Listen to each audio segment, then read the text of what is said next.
Good afternoon, ladies and gentlemen, and thank you for joining us once again for our daily English news edition. As usual, I'm Daniel Cook, your host, presenting you a translated version of the news 6 days a week at 6 p.m. Yesterday, the Bank of Albania revised its predictions of economic growth for this year, saying that the economy will grow by only 2.5%. Following in the footsteps of the Bank of Albania, the European Bank for Reconstruction and Development has also revised its own predictions of Albania's economic growth in a downward direction. The EBRD has published its most recent data on the performance of the economies of the regional countries, indicating that the Albanian economy will grow by 2.3%. They are now predicting a 3.3% growth in the following year. The report reads, Albania withstood the impact of severe floods earlier this year, but the government is struggling to reach its targets as agreed upon under the IMF program. The authorities stepped up their efforts to reduce the informality in the economy and launched an EBRD-supported investment council in April, which should boost the investors' confidence in the medium term. The EBRD's economic outlook sees strong expansion at 3.3% in 2016, after 2.3% growth in 2015. EBRD indicates that Macedonia has the fastest growing economy in the region, at 3.5% this year, followed by Montenegro with 3%, Bosnia and Herzegovina with 2.8%, Kosovo with 2%, and Serbia with a modest economic growth of 0.5%. The EBRD forecast is less optimistic than the revision made a day before by the Bank of Albania.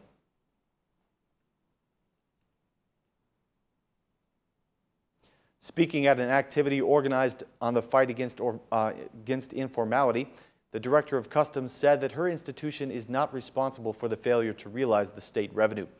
Director Frroku justified the shortage of revenue for September with external factors, the drop of oil and mineral prices in the market.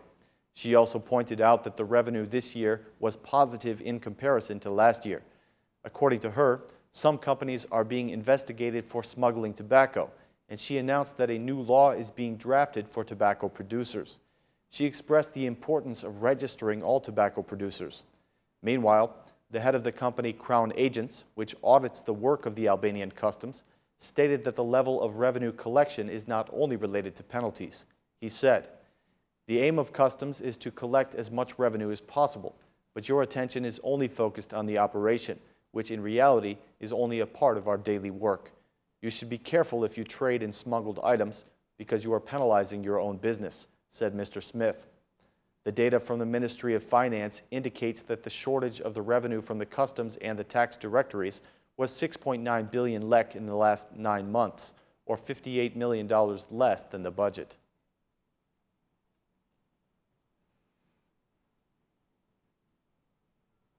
There was heated debate in the plenary session today over the Health Minister Beqaj and an offensive statement that he made to the Democratic MP Albina Deda. The Democrats reacted strongly to the behavior of the Minister of Health and the offensive word he used to describe Mrs. Deda, calling her an animal.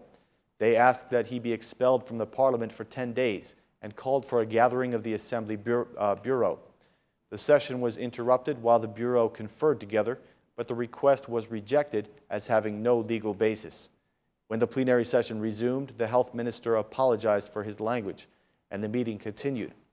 The opposition then called the minister's attention to a 10-year-old boy who is in need of a liver transplant, saying that he should make the transplant possible.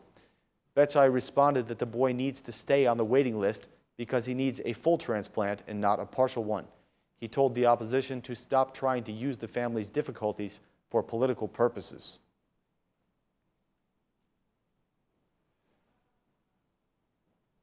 A fire was started in the criminology department of the state police in the early hours of this morning.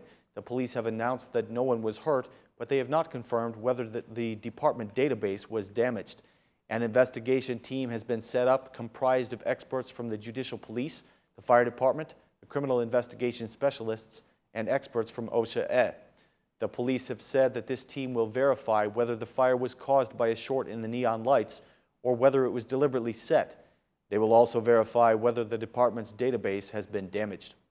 The fire broke out at about 2:15 this morning on the second floor of the criminology sector, which is located on the premises of the Guard of the Republic.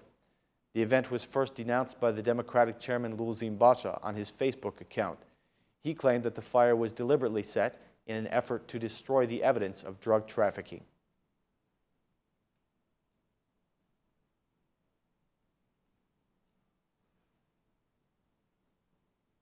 The chairman of the Decriminalization Commission was invited to speak last night on the Ora News program, Tonight Il Vettare. Mr. Bylykbashi spoke about the attitude of the Democratic Party regarding drug trafficking. He clarified that if the Socialist Party is determined to be against drug testing, then the compromise needs to be found.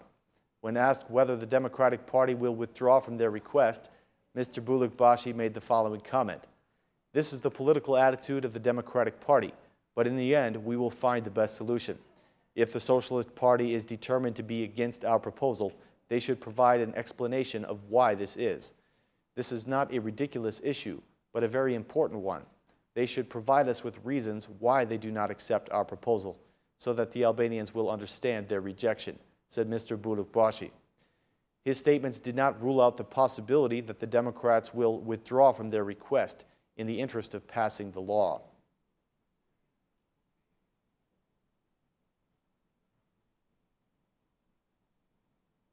The court hearings for the MPs Armando Prenga and Mark Frroku were held today. After being familiarized with the new evidence held by the prosecution, Armando Prenga's defense lawyers withdrew from their request that he should be set free. The MP had testified that he shot into the air with a gun provided for him by the Assembly, but the forensic evidence revealed that he was using a gun for which he did not have a permit. He was arrested on September 5th after an armed conflict over a property issue. After the hearing for Prenga, the court reviewed the case of the MP Mark Frroku, who has requested permission to attend the plenary session. Frroku claimed that the parliament has stopped paying his salary since March 28th, 2 days after he was arrested. The court will make a decision on Monday, November 9th, in another court session.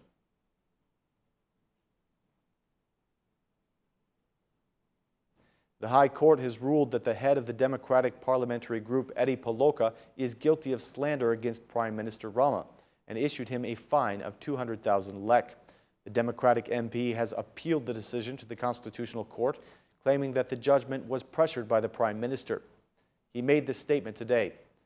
"I hope that the Constitutional Court will consider our evidence, which the High Court refused to consider. I do not know how the High Court made a ruling without even considering the evidence. It is obvious that they were pressured into this ruling, which is alarming for the Albanian justice system and the Albanian citizens. A justice system controlled by Edi Rama can never be a fair justice system."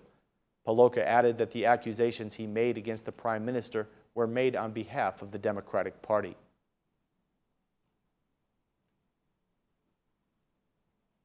That concludes our edition for this evening. Thank you for joining us, and see you tomorrow at the same time. Thanks, and have a great night.